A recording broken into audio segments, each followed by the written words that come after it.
Good morning, everyone.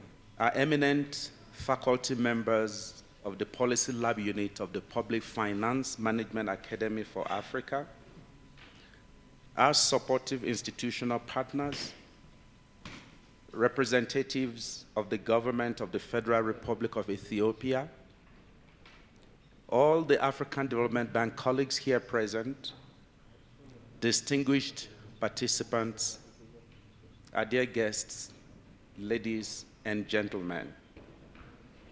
It is indeed my great delight to welcome you all to the beautiful city of Addis Ababa, a very historical city at that.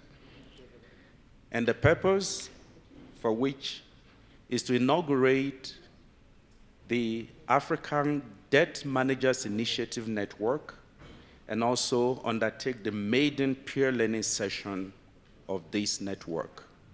For short, this network is called ADMIN, so that you can easily remember it, African Debt Managers Initiative Network. This session will focus on developing and deepening the domestic debt market in Africa. I want to express my gratitude to the President of the African Development Bank Group, Dr. Akinwumi A. Adesina, and the bank's governors, the board of directors of the bank, for approving these outstanding initiatives. I also want to express my gratitude to the Chief Economist and Vice President for the Economic Governance and Knowledge Management Complex, Professor Kevin Urama, for initiating this idea and for his support. I would also like to thank the heads and directors of the debt management offices across Africa here present and connected virtually, on whose wings this initiative will soar. On behalf of the African Development Bank Group, it is my great privilege and pleasure to welcome you all to this history-making event. Let me also appreciate the Federal Democratic Republic of Ethiopia and the African Development Bank's country office here in Ethiopia for providing enormous logistical support and working tirelessly with a team from the African Development Institute to ensure the successful convening of today's event, as well as all institutional partners who are working with us to make this happen. They include the African Union Commission, the West African Monetary Union, the Ethiopian Stock Exchange, the Ethiopian Capital Market Authority, the Rand Merchant Bank in Nigeria, and many others for their respective roles through partnerships in the delivery of this event.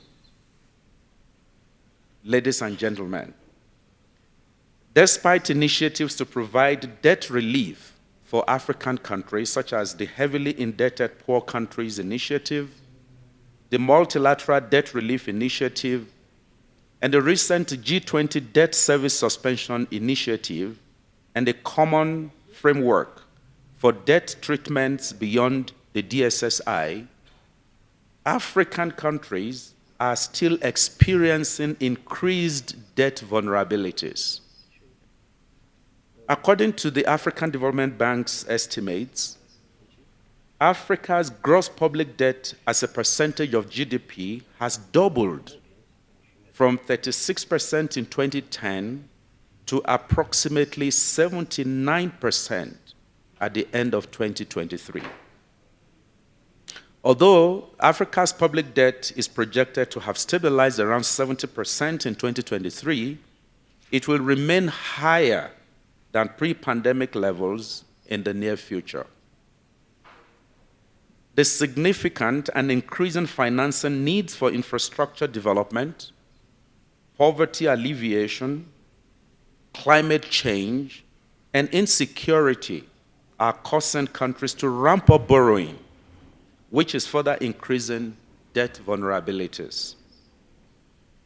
Prior to the pandemic, Africa's infrastructure financing gap was estimated to be between 68 to 108 billion annually. The continent will require approximately 1.3 trillion to 1.6 trillion dollars by 2030, which is equivalent to about 118.2 billion to 145.5 billion annually from 2020 to 2030, just to address climate change, and also around 30.6% of GDP between 2021 and 2030 to eradicate extreme poverty by 2030. You can agree with me that these are huge financial needs which African countries cannot meet by themselves that require borrowing. And so all of these factors tend to exacerbate the current debt situation on the continent.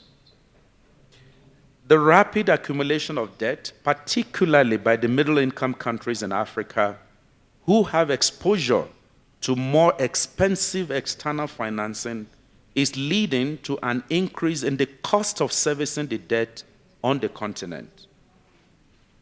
Today, debt service payments make up an average of 18% of total government revenues, significantly reducing the funds that are available for crucial social and development sectors that are required to improve the quality of lives of Africans. On top of that, there's increasing debt levels that are causing a decline in debt sustainability ratings for many African countries, especially for low-income and low-middle-income countries on the continent. This, of course, in turn, drives up borrowing and the cost of borrowing for many of our countries in Africa. Ladies and gentlemen, these increasing debt vulnerabilities and unsustainability in many African countries stem from ambitious spending programs that exacerbate budget deficits and necessitate excessive borrowing.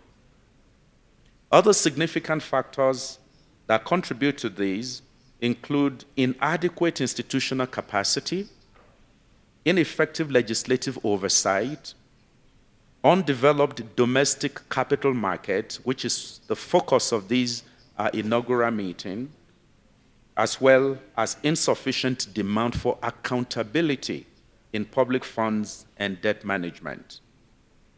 So the rising debt vulnerabilities and weak debt management capacity in many African countries have continued to worsen macroeconomic outcomes and hamper effective policy responses to shocks, which further worsen the debt distress conditions of many countries on the continent. Therefore, there is an increasing need to strengthen the capacity for debt management in African countries. So it is very important, therefore, that we have this type of dialogue so we can chart the way forward regarding how we can develop our domestic capital market and be able to also network to make debt work for Africa. As we do know, one of the greatest risks that countries run with respect to debt is exchange rate risks. If you borrow in foreign currencies and your domestic currency either depreciates or is devalued, your loan, the loan you contract, increases automatically by that percentage depreciation. So it's important, therefore, that we begin to look inwards and see how can we develop the local market in such a way that we can remove exchange rate risks from the loans that countries are contracting. As of April, for example, out of 38 African countries of which debt sustainability assessment data are available, 13 countries were rated to be at high risk of debt distress. And 6 out of these were already in debt distress. Just yesterday, we had, over the past 2 days, a very interesting conversation with a group of countries, the transition countries, or what people call fragile states, who are experiencing this kind of challenge. And we came up with very interesting solutions on how we can move these countries forward who are the most hit by these risks. So more African debt, as we know, is now owed to external bondholders and creditors who do not belong to Paris Club and deal directly with debtor countries. These high-cost debts impose a lot of significant debt service burdens on African countries. So developing the African domestic market, therefore, has been identified as one way in which the continent can build cheaper and more stable sources of debt financing for its many development needs. So this policy dialogue, which includes presentations and discussions, are therefore expected to focus on how we can develop and deepen domestic credit markets and domestic debt market in Africa, with a view to supporting debt management operations to help drive debt sustainability through robust debt management frameworks, networking, as well as peer learning. So in conclusion, I want to thank all of you for accepting our invitation to attend this meeting. It is my hope that at the end of this policy dialogue, this brainstorming exercise and network sessions, we will come up with a roadmap on how to make debt work for Africa. I hope you debt managers who are here today physically and those who are connected online will share your country experiences so that others can learn lessons on how they too can enhance the development and sustainability of their domestic market in their respective countries. So it is my singular privilege and pleasure to now declare this inaugural peer learning session of the African Debt Managers Initiative Network under the theme, Developing and Deepening the Domestic Debt Market in Africa, open. I wish all of us very successful learning experience. Thank you all for your kind attention.